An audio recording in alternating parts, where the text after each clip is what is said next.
Nous sommes le lundi, je sais pas quel... Le 12. Je suis avec Chiara, mon assistante, ma nouvelle assistante ici à Montréal. Je démarre les rendez-vous avec des agences de développement. Chiara m'a sélectionné 3 agences.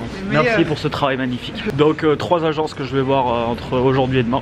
Normalement je vais sélectionner celle avec qui je vais bosser pour démarrer un nouveau projet, une application. Donc la question ça a été de savoir pour ce projet si j'allais recruter en interne ou si j'allais faire appel à une agence. Voilà, j'ai sélectionné au début de démarrer et de travailler avec une agence pour le développement, voilà, de la première version, et puis après de recruter des personnes avec moi pour la suite. Mais voilà, au début de pouvoir tester l'idée comme ça avec une agence. Donc voilà, c'est le projet. Donc je vais vous faire vivre ça, tout le projet vraiment sur cette chaîne. Donc quand vous voulez travailler avec des personnes, si tu veux bosser avec n'importe qui, d'ailleurs même si tu veux sélectionner, je sais pas moi, un médecin, un thérapeute ou n'importe quelle personne, c'est toujours intéressant de faire avant un travail de recherche, parce qu'il y a des gens qui sont bons, il y en a qui sont très bons, il y en a qui sont médiocres, il y en a qui sont moyens. Donc autant que tu ailles voir les gens qui sont très très bons, et pour ça il faut faire un minimum de travail de recherche. Bon là en l'occurrence c'est Chiara qui l'a fait, donc je l'ai pas fait.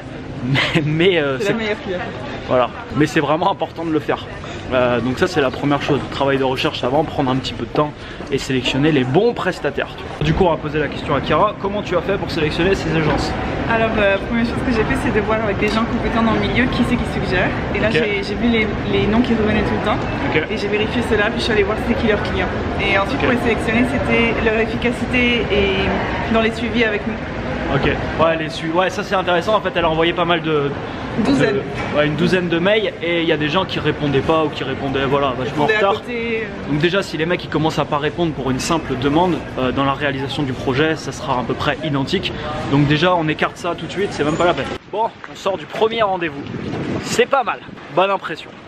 On va aller voir le deuxième. Bon, je suis sorti du deuxième rendez-vous avec la deuxième agence et c'est très très intéressant ce qui s'est passé. Ça m'apprend encore une belle leçon que je vais te partager justement maintenant. C'est important de recueillir le maximum d'informations. Je t'en ai parlé tout à l'heure, mais c'est vraiment capital. Et il y a tellement d'entreprises et de startups qui se lancent et qui se plantent, non pas parce que leur projet n'est pas bon, tout simplement parce qu'ils ont des informations qui sont erronées, ils n'ont pas pris la peine d'aller chercher plus d'informations, et ils vont perdre des sommes d'argent, par exemple astronomiques, en faisant un choix qu'ils n'auraient pas dû faire, ou qu'ils auraient dû par exemple faire un autre choix. Ici, pour la première agence que j'ai vue ce matin, j'avais une bonne impression, comme je te l'ai dit tout à l'heure, mais j'ai laissé quelques doutes par rapport à la technologie qui est utilisée pour développer l'application, et en fait les doutes se sont confirmés. Et la deuxième agence qui réalise des projets comme je veux faire, pas identique, mais dans l'innovation et dans le développement ça se rapproche beaucoup. Ils ont fait beaucoup de projets qui se rapprochent au final un petit peu justement du mien, et ils ont des applications avec des centaines de milliers voire des millions de membres, donc ils savent vraiment de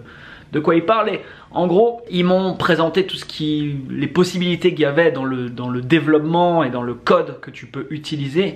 Et si je fais appel à la première agence que j'ai vue ce matin, je me tire une balle dans le pied direct. C'est à dire que c'est le meilleur moyen, là ce serait le meilleur moyen pour prendre 100 000 $, près de 100 000 $, et les jeter par la fenêtre, tu vois. Et après ne plus peut-être avoir les fonds, tu vois, pour réaliser le projet. Parce que le projet il serait réalisé, malheureusement il serait pas réalisé de manière optimum. Et ça, si je vais pas chercher l'information, c'est le meilleur moyen que je rencontre une agence par exemple, tout se passe bien, ils me font bonne impression, machin, je signe avec eux, sauf qu'en signant avec eux, je fais une grosse boulette, je fais une énorme connerie, tu vois. Parce que j'utilise une technologie qui n'est pas du tout adaptée à mon projet. Et si je vais pas chercher des informations, si je vais pas voir d'autres personnes, si je ne pose pas des questions à des professionnels dans le milieu, je peux pas le savoir ça, parce que moi j'ai pas les compétences pour. Donc je peux pas le savoir. Donc c'est pour ça que il faut faire très attention. T'imagines pas le nombre de recherches par exemple. Moi aujourd'hui je paye des gens pour qu'ils me fassent des recherches. Je paye des gens quasiment tous les jours aujourd'hui pour qu'ils me fassent des recherches. Et je laisse des messages sur WhatsApp à des personnes audio, me dire il faudrait que tu me fasses des recherches là-dessus, là-dessus. Là pour le projet que je lance actuellement, j'ai payé des personnes pour faire des recherches sur des sociétés qui se rapprochent de ce que je veux faire. Je veux savoir la moyenne d'âge des clients, je veux savoir la technologie qu'ils utilisent, je veux savoir à quelle année ils ont démarré, je veux savoir combien de personnes travaillent avec eux, je veux savoir le chiffre d'affaires qu'ils génèrent, je veux savoir quel business business model ils ont utilisé tout au long de leur développement. Et s'il y a eu un changement de business model à un moment, je sais pas, ils étaient en abonnement, ils sont partis en paiement normal, ils ont fait ça, ils ont fait ci. Je veux savoir les changements qu'il y a eu et potentiellement pourquoi justement il y a eu les changements. Et t'imagines pas le nombre d'informations qu'on peut recueillir généralement sur des boîtes, parce que les boîtes donnent des interviews, parce qu'ils parlent dans des magazines, parce que le CEO se fait interviewer, je sais pas, dans une émission, parce que... Et t'arrives toujours en fait à avoir des informations cruciales. Et moi je passe mon temps à faire des recherches et à payer des gens qui me font des recherches. Et le nombre d'informations cruciales que j'ai aujourd'hui en ma possession par rapport au domaine là dans lequel je vais me lancer, que je n'aurais pas si j'aurais pas pris la peine de faire ça, ça va faire une énorme différence. Une énorme différence de comme mon projet, tu vois, il sera là, que mon application elle sera développée. Et je ne peux pas savoir, tu vois, l'idée, je ne peux pas être sûr à 100% que ça va marcher. C'est quelque chose de novateur, c'est quelque chose qui n'existe pas aujourd'hui. Donc voilà, il y a toujours un facteur risque, bien entendu, derrière. Mais en tout cas, quand mon application sera développée, j'aurai mis toutes les chances de mon côté. Je ne me serais pas arrêté à ce que quelqu'un m'a dit. Et on m'a dit ça et du coup je pars tête baissée, tu vois, là-dedans. Non, on me dit ça, je vais voir une deuxième personne, une troisième, une quatrième personne pour confirmer le premier avis. Et je me renseigne, parce que des choix comme ça, de dépenser par exemple 100 000, 200 000 $, par exemple, dans un projet, t'as pas le droit à l'erreur. Tu peux pas te planter en faisant des choix comme par exemple ici, se tromper de technologie. C'est pas possible. Il y a des enjeux importants derrière. Des enjeux qui peuvent être même très importants. Et t'as pas le droit de te tromper sur des trucs comme ça. Parce que tu peux éviter ce genre d'erreur en prenant la peine de faire plus de rendez-vous, de parler à plus de personnes, d'aller chercher l'information avec des experts. Pas des gens qui sont moyens, pas des gens qui sont médiocres, pas des gens qui ont peu d'informations et qui pensent en savoir beaucoup et qui t'en mettent plein la vue. Des gens qui sont experts et qui ont des références, tu vois. C'est pas le tout de dire que tu es un expert, mais si tu le dis juste, bah voilà, normalement, tu dois être capable de montrer des références. Bah moi j'ai fait ça, déjà j'ai fait tel projet de ça. Donc voilà, toi quand tu vois ça, tu vois cette boîte qui a toutes ces références, tu te dis ok, ils savent de quoi ils parlent quoi. Les mecs, ça fait 10 ans qu'ils sont là, ils ont fait 150 projets, ils ont des applications qui se rapprochent par exemple de la mienne. Bon voilà, tu peux, ça appuie on va dire toutes les informations qu'ils vont te donner. Voilà, donc c'était le deuxième. Demain, je vois une autre agence, je vais décider ensuite. Et puis bah, on va démarrer. Bon, nous sommes vendredi. J'ai eu un autre rendez-vous ce matin avec la troisième agence, qui m'ont fait une proposition chiffrée qui est plutôt bonne, c'est dans mon tarif même largement. La proposition que je vais avoir de la deuxième agence, quasiment 2 fois au-dessus au niveau du prix. Et la première agence je l'ai écartée parce que la technologie qu'ils utilisent, je pense pas qu'il c'est adapté, enfin je suis même sûr que c'est pas adapté pour mon projet. Et ils ont été plutôt honnêtes parce qu'en fait ils m'ont rendu réponse aujourd'hui. Ils ont examiné le projet et ils m'ont dit que c'était pas possible par rapport à eux ce qu'ils proposaient. Ils m'ont dit qu'ils allaient pas... Enfin c'était pas adapté pour mon projet. Donc le choix se porte sur soit la deuxième agence, soit la troisième. Alors je ferai peut-être des vidéos d'ailleurs avec l'agence avec qui je vais signer, s'ils sont d'accord. Comme ça je vous les présenterai. Donc voilà, je vais prendre encore 1 ou 2 jours pour réfléchir. Le but maintenant quand tu as à faire un choix comme ça, où tu as 2 choix, c'est bien d'examiner tous les paramètres. Parce que ici c'est une décision forcément qui est importante, qui va impacter les 6 prochains mois. Non seulement ça, mais la conception du projet en lui-même. Donc potentiellement la réussite également ou non du projet. Voilà, j'ai une capuche là parce que ça caille. Je suis à Montréal, donc forcément il fait un petit peu froid. Ce qui est vraiment important quand c'est comme ça, c'est de surtout pas se précipiter. On peut avoir tendance à vouloir faire des choix très rapidement et puis se rendre compte, tu vois, après que c'était pas le bon choix. Donc il faut bien évaluer la chose, ça sert à rien de... Enfin je veux dire, sur une décision par exemple comme ça, c'est pas à quelques jours près, c'est pas grave, j'ai pas besoin de rendre ma réponse aujourd'hui, ni demain si je veux, ni même la semaine prochaine, je pourrais encore prendre plus de temps. Alors je vais répondre je pense dès lundi pour qu'on puisse attaquer le projet. Mais au final, voilà, l'important c'est d'être sûr, on peut jamais être sûr à 10 000%. Mais en tout cas, de mettre toutes les chances de son côté au niveau de la décision. Alors il y a forcément quelque chose qui vient en ligne de compte aussi au niveau de la décision, c'est ton feeling, c'est ton intuition. Et ça, tu peux pas le mettre sur papier, c'est pas quelque chose qui se met sur papier, qui s'évalue. C'est toi, c'est ton ressenti. Donc par rapport à ça, j'ai déjà une petite idée de avec qui je vais signer. Je pense que ça m'étonnerait que je change d'avis. Mais même si je sais à peu près avec qui je vais signer, je vais quand même encore prendre un petit peu de temps pour, voilà, réévaluer le tout et et être sûr de mon choix. Donc suis également ton intuition, quoi. Suis ce que tu ressens, c'est vraiment important. Il y a des fois, enfin je sais pas, j'ai voulu faire affaire avec des personnes qui me proposaient des choses super intéressantes, et puis au final moi mon intuition bah, c'était pas bon, quoi. J'avais pas du tout le feeling avec ces gens, et c'est des gens avec qui j'ai pas fait affaire, même si sur le papier tu vois tout était beau, tout était génial, c'était un super truc, il y avait un projet derrière, patati patata. Enfin il y a plein de fois ça s'est passé comme ça, on m'a proposé des trucs où j'aurais pu collaborer avec des gens, etc. Je l'ai pas senti, et je l'ai pas fait. Donc ça c'est toujours mon premier indicateur, et personne d'autre ça ne peut savoir à ce niveau là pour toi. C'est la fin de la semaine, j'ai le contrat sous les yeux et je vais signer donc avec eux. Ma décision est prise parce que voilà, c'est plutôt intéressant. Enfin cette agence voilà me parle pas mal, et les gens qui y travaillent me parlent pas mal aussi. Alors cette version, c'est ce qu'on appelle, quand tu fais développer quelque chose, une MVP. C'est quoi une MVP? C'est Minimum Viable Product. Ça veut dire que on va développer, on va dire, une application avec le minimum entre guillemets de fonctionnalité. On va tester l'idée et la mettre sur le marché. Et pour finir cette vidéo, je vais te partager plusieurs erreurs qui sont faites justement au lancement de projets comme ça, ou d'autres projets dans différents domaines. La première erreur, c'est de vouloir tout faire d'un coup. Tu vois, j'ai plein d'idées sur cette app, j'ai plein de choses que je dis, ah mais ouais ça serait bien, on pourrait faire ci, on pourrait faire ça. Mais toutes ces idées, je ne vais pas les mettre en place dans cette première version, dans cette version on va dire qu'on appelle MVP. Pourquoi ?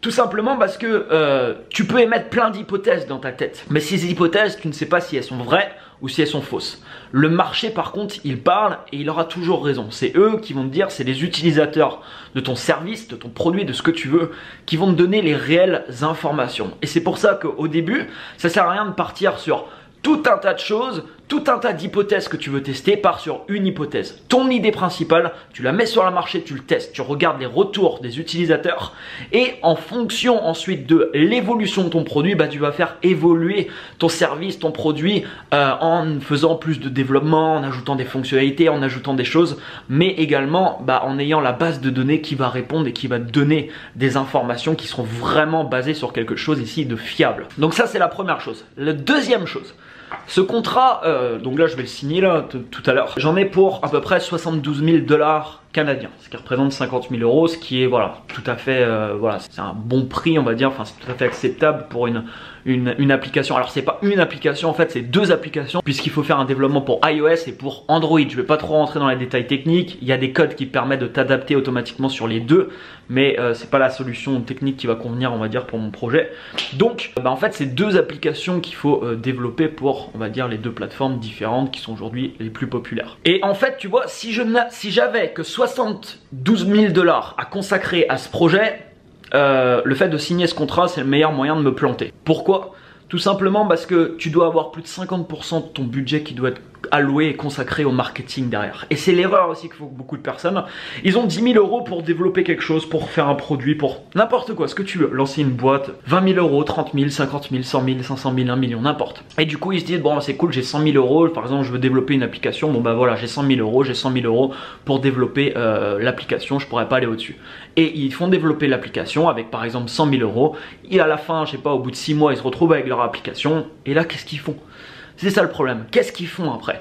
Le problème aujourd'hui, c'est qu'il y a beaucoup d'applications qui sont géniales. Il y a beaucoup de services qui ont été développés dans ce monde, beaucoup de produits qui sont incroyables, qui te serviraient, que tu voudrais même acheter. Malheureusement, tu n'entendras jamais parler de ces produits ou de ces services. Et il y a plein de boîtes avec des bons services et des bons produits qui vont mettre la clé sous la porte. C'est pas le problème de leurs produits ou de leurs services. C'est le problème qu'il n'y a eu aucune réflexion au niveau marketing.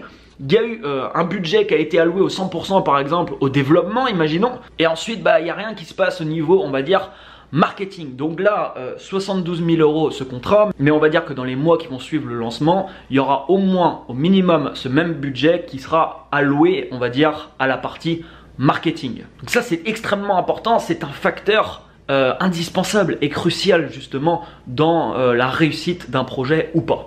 Et autre chose que je voulais t'ajouter, au bout d'un moment, bah, dans la vie tu vois il faut prendre des risques.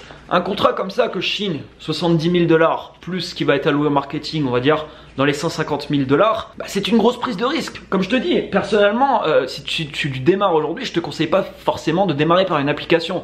Je te l'ai dit dans une autre vidéo, il y a moins d'1% des applications aujourd'hui qui sont rentables. Je sais pas si tu imagines, mais c'est vraiment minuscule. Alors je pense qu'il y a des super opportunités également. C'est un marché qui est en pleine croissance, il y a plein de choses à faire, mais je ne peux pas être sûr à 100% que mon projet va marcher. Ce que je suis sûr par contre, c'est que ce projet va me faire évoluer. Pourquoi? Parce que de par ce projet, je vais recueillir tout un tas d'informations et tout un tas de choses qui va me permettre d'évoluer personnellement et qui va me permettre par la suite d'agir et de prendre des décisions différentes en fonction de toutes les informations que j'aurai accumulées de par justement ce projet. Donc de toute manière, quoi qu'il se passe, ça sera bénéfique dans ma vie. Mais bien entendu, quand tu mets 150 000 $ sur la table, tu as envie quand même d'avoir une certaine rentabilité. Enfin, je veux dire, tu fais le projet pour que ça soit rentable derrière. Ça, tu peux pas le savoir. Et malheureusement, dans la vie de beaucoup de personnes, ils s'arrêtent à ce stade. Ils ont un contrat sous les yeux, ils ont, je sais pas moi, ils doivent signer pour acquérir leur premier bien immobilier s'ils veulent commencer à investir.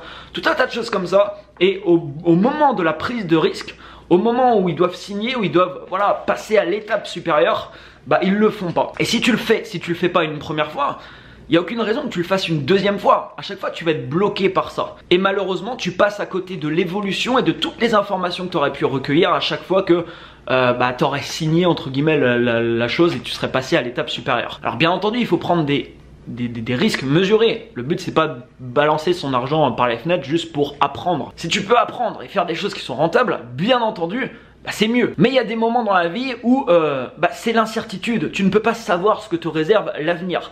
Je sais d'ores et déjà que dans ma vie, j'aurai à signer des contrats qui me demanderont peut-être, il y aura, je sais pas, 500 000 € d'investissement, 1 million, 5 millions, 10 millions.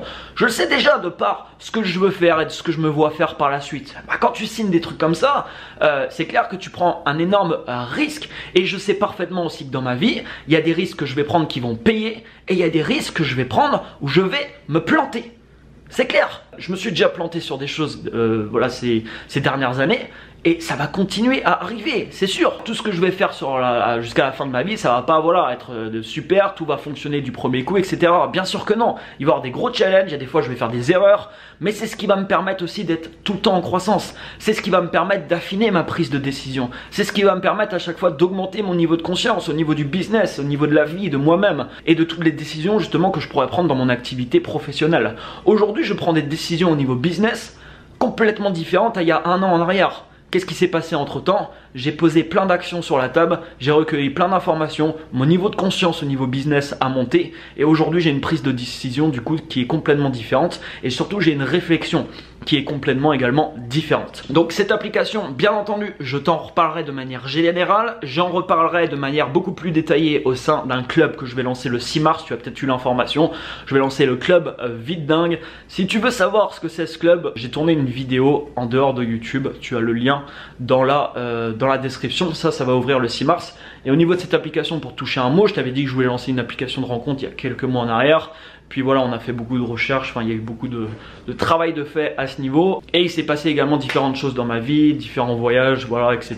que j'ai pu te montrer également. Quand je suis parti au Japon, j'ai vu quelques trucs qui m'ont assez interpellé aussi. Et donc cette application, en fait, ça ne sera pas une application de rencontre, c'est une application qui va venir contrer un peu les problèmes de solitude qui gagnent du terrain dans le monde et qui progressent un peu partout. Cette application va aussi permettre à pas mal de gens de générer des revenus et le but également c'est que des personnes vivent à 100% entièrement de leur activité justement sur cette app. Mets-moi un énorme pouce si t'aimes les vidéos de ce type, si tu veux avoir la suite justement du développement de ce projet. N'hésite pas à laisser un commentaire et n'hésite pas à partager cette vidéo à toutes les personnes qui pourraient être intéressées justement pour lancer des projets de ce type. Ça peut être toujours intéressant justement de suivre quelqu'un qui est en train de le faire, ça évite de faire des erreurs que la personne peut faire et ça permet de recueillir toujours pareil des informations qui te permettent ensuite d'agir dans la vie réelle différemment. Excellente fin de journée à toi, à très bientôt dans une prochaine vidéo. Ciao ciao.